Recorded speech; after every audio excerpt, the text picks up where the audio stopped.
Hello everyone. Welcome to my YouTube channel. आप लोगों का जो वो प्रैक्टिस सेट बोल रहे थे ना कि मैम नया करवाओ, तो वो आज मतलब कि 8-9 बजे तक मेरे पास आएगा। मैंने मंगवा रखा है वो। और उसमें कुछ नहीं है, क्वेश्चन आगे पीछे हो रखे हैं, इतना ही वहाँ पर है। और कुछ एक आध क्वेश्चन नए डाल रखे हैं, इतना है, ठीक है। तो वो कल मॉर्निंग से स्टार्ट करेंगे। अभी लुसेंट का एक चैप्टर है आपका राजभाषा। तो राजभाषा से जो क्वेश्चन आपके बनते हैं और बनने के चांसेस है उनको कराऊंगी विद एक्स्ट्रा फैक्ट के साथ। सो फर्स्ट क्वेश्चन ये है कि संविधान की कौन सी अनुसूची में शेड्यूल में क्षेत्रीय भाषाओं का उल्लेख किया गया है। तो आप सभी जानते हैं कि आपका जो अनुच्छेद 343 से 351 तक राजभाषा का उल्लेख किया गया है। और अनुसूची की अगर मैं बात करूं तो अनुसूची है 8वीं। ऑप्शन हो जाएगा बच्चे बी। ठीक है, 8वीं अनुसूची में क्षेत्रीय या फिर राजकीय हमारी जो राजभाषा है उसका उल्लेख किया गया है। अनुच्छेद 343 से लेकर के अनुच्छेद 351 तक इसका उल्लेख किया गया है। क्लियर है। नेक्स्ट क्वेश्चन, भारत के संविधान की 8वीं अनुसूची में कितनी भाषाएं यहाँ पर वर्तमान में हैं। सो टोटल भाषाओं की अगर मैं बात करूँ तो ये टोटल भाषाएं हैं वर्तमान में 22। ठीक है, स्टार्टिंग में जब हमारा देश आज़ाद हुआ और संविधान जो बना था उसमें हमारा जो मूल संविधान में भाषाएं थी वो थी 14। उसके बाद सिंधी को ऐड किया गया था, है ना, 61वें संविधान संशोधन 1967। उसके बाद हमारा नमक, नेपाली, मणिपुरी, कोंकणी को ऐड किया गया था 71वें संविधान संशोधन 1992। और उसके बाद 92वें संविधान संशोधन 2002-3 के द्वारा बोडो, डोगरी, मैथिली, संथाली को ऐड किया गया था। ये आपने ध्यान रखना है। 8वीं अनुसूची में एक बार भाषाएं देख लो। सबसे पहले बात करेंगे हम किसकी, असमिया, हिंदी, कोंकणी, मराठी, पंजाबी, तमिल, डोगरी, संथाली, बांग्ला, कन्नड़, मलयालम, नेपाली, संस्कृत, तेलुगु और बोडो। गुजराती, कश्मीरी, मणिपुरी, उड़िया, सिंधी, उर्दू और मैथिली। ये टोटल 22 भाषाएं हैं। तो सबसे पहले अनुच्छेद 343 से लेकर 351 में उल्लेख किया गया है भारतीय राजभाषाओं का। तो 343 क्या कहता है कि संघ की राजभाषा होगी और संघ की राजभाषा हिंदी और देवनागरी लिपि है। 344 में कहा गया है, 343 में तो कहा गया है कि संघ की राजभाषा हिंदी और लिपि देवनागरी होगी। और वहीं 344 में कहा गया है राज्यसभा राजभाषा पर संसदीय आयोग एवं समिति का गठन होगा। ठीक है, ये आपने ध्यान रखना है। इसके बाद 345 में राज्य की राजभाषा अथवा राजभाषाएं जो है उनका उल्लेख किया गया, जो क्षेत्रीय भाषाएं होती हैं। और 346 में एक राज्य से दूसरे राज्य या फिर एक राज्य से संघ के बीच संवाद के लिए जो राजभाषा है उसका उल्लेख किया गया 346 में। और आर्टिकल 347 में क्या है, किसी राज्य की जनसंख्या के एक समूह के द्वारा बोली जाने वाली भाषा में संबंधित प्रावधान 347 में। सर्वोच्च न्यायालय और उच्च न्यायालयों की भाषाओं की बात करूं तो आर्टिकल 348 में सर्वोच्च न्यायालय और उच्च न्यायालय में, साथ ही अधिनियम और विधेयकों में प्रयोग की जाने वाली भाषा का उल्लेख 348 में है। और भाषा से संबंधित कुछ नियम अधिनियमित करने के लिए विशेष प्रक्रिया है आर्टिकल 349 में। हाँ, एक सेकेंड। ठीक है, तो ये आप लोगों ने यहाँ पर ध्यान रखना है। और वहीं अगर मैं बात करूँ यहाँ पर किस चीज़ की, कि आर्टिकल 350 में शिकायत निवारण के लिए जो प्रयुक्त भाषा है उसका उल्लेख किया गया है। और 350A में प्राथमिक स्तर पर मातृभाषा में शिक्षण के लिए सुविधाएं हैं। वहीं 350B में भाषाई अल्पसंख्यकों के लिए विशेष प्रावधान या विशेष पदाधिकारी का उल्लेख है। और वहीं अगर 351 की बात करूं, a very important article, Hindi भाषा के विकास के लिए निर्देश दिए गए हैं, किसे, संघ को दिए। अब आंसर करेंगे क्वेश्चंस का।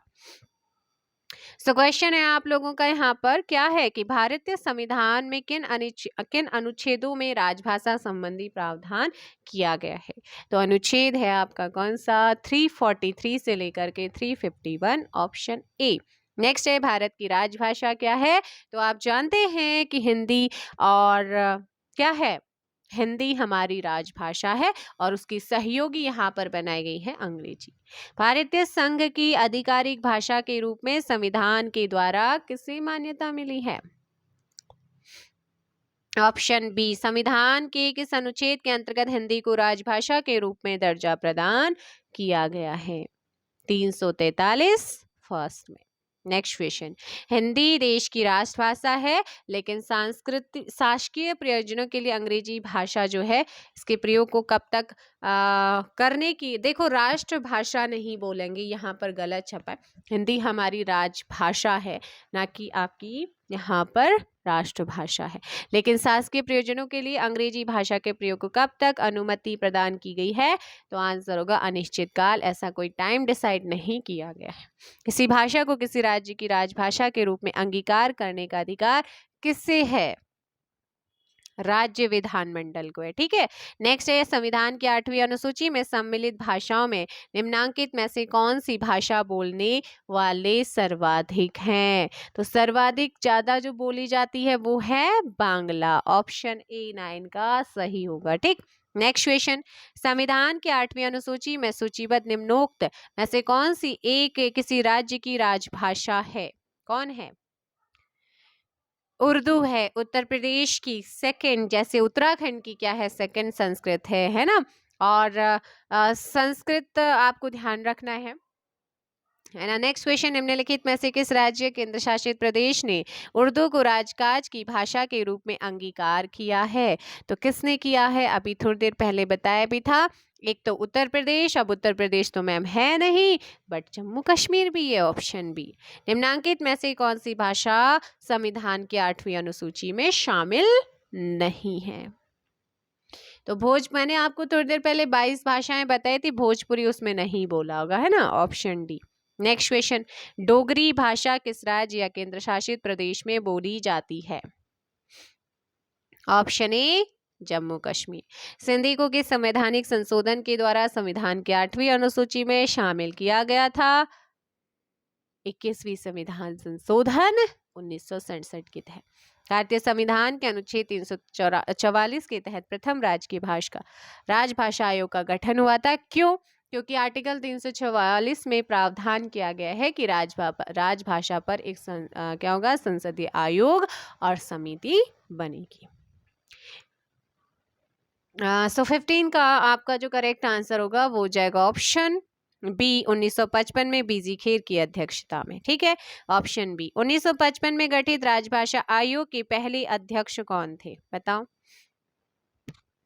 बाल गंगाधर खेर, यानी कि बीजी खेर, ऑप्शन ए। नेक्स्ट है, संविधान के किस अनुच्छेद में ये व्यवस्था की गई है कि प्रत्येक राज्य शिक्षा के प्राथमिक स्तर पर, प्राइमरी लेवल पर मातृभाषा, है ना, मातृभाषा में शिक्षा की पर्याप्त सुविधाओं को उपलब्ध कराने का प्रयास करेगा। कहाँ कहा गया है? तो ये प्रावधान आप लोगों का जो किया गया है वो आर्टिकल है कौन सा? ऑप्शन सी, अनुच्छेद 350 ए में किया गया है। नेक्स्ट क्वेश्चन है, ऑप्शन हो जाएगा सी, भारतीय राज्य नागालैंड की आधिकारिक भाषा क्या है? अंग्रेजी, ऑप्शन ए है, ठीक है। नेक्स्ट है आप लोगों का कि संवैधानिक संशोधन के द्वारा भारतीय संविधान की 8वीं अनुसूची में बोडो, डोगरी, मैथिली, संथाली को जो है इसमें समावेश किया गया है या फिर जोड़ा गया है? 92वां संविधान संशोधन, कौन सी भाषा हमारे संविधान की 8वीं अनुसूची में सम्मिलित नहीं है? राजस्थानी। निम्न में से किस भाषा को संविधान की 8वीं अनुसूची में शामिल नहीं किया गया है जबकि वह एक राज्य की राजभाषा है? अंग्रेजी, ऑप्शन ए 21 का। नेक्स्ट क्वेश्चन है, संविधान की 8वीं अनुसूची में 21वीं संवैधानिक संशोधन के द्वारा निम्न में से कौन सी भाषा जोड़ी गई है? सिंधी। भारत के किस राज्य या केंद्र शासित प्रदेश में उर्दू को प्रथम राजभाषा का दर्जा प्रदान किया गया है? जम्मू एंड कश्मीर का, ठीक है। नेक्स्ट क्वेश्चन, केंद्र शासित पूछा था, तो भारत के किस राज्य के उर्दू को प्रथम राजभाषा, तो प्रथम तो जम्मू कश्मीर में है लेकिन सेकंड उत्तर प्रदेश की है, ठीक है। 8वें परिशिष्ट का संबंध किससे है? भाषा से। भारतीय संविधान में कितनी भाषाएं क्षेत्रीय भाषाओं के रूप में मान्यता प्राप्त हैं? तब आपका आंसर हो जाएगा 22। भारतीय संविधान के 8वीं अनुसूची में कौन सी भाषा 2003 में जोड़ी गई है? आज संथाली को जोड़ा गया था, संथाली आपने ध्यान रखना है। निम्न में से कौन सी भाषा भारतीय संविधान के 8वीं अनुसूची में उल्लेखित नहीं है? तो नहीं है अंग्रेजी, ऑप्शन सी आपका यहाँ पर सही होगा। और यहाँ से ना एक चीज और आपको ध्यान रखनी है, वो क्या है? वो ये है कि शास्त्रीय भाषाओं का जो दर्जा प्राप्त है वो मोस्टली पूछा जाता है। तो अभी तक 6 भाषाएं हैं जिन्हें शास्त्रीय भाषा का दर्जा मिला है क्लासिकल लैंग्वेजेस का। सबसे पहले तमिल को मिला था 2004 में, और उसके बाद तेलुगु को 2008 में मिला था, और कन्नड़ को भी 2008। तो कन्नड़ और तेलुगु को 2008 में राज्य की भाषा का दर्जा मिलता है। तो वहीं संस्कृत को 2005 में, मलयालम को 2013 और उड़िया को 2014 में क्या मिलता है? शास्त्रीय भाषाओं का दर्जा दिया गया था। तो ये था आप लोगों का राजभाषा ऑफिशियल लैंग्वेज से रिलेटेड कुछ इंपॉर्टेंट आर्टिकल्स एंड अनुसूची आपको ध्यान रखनी है।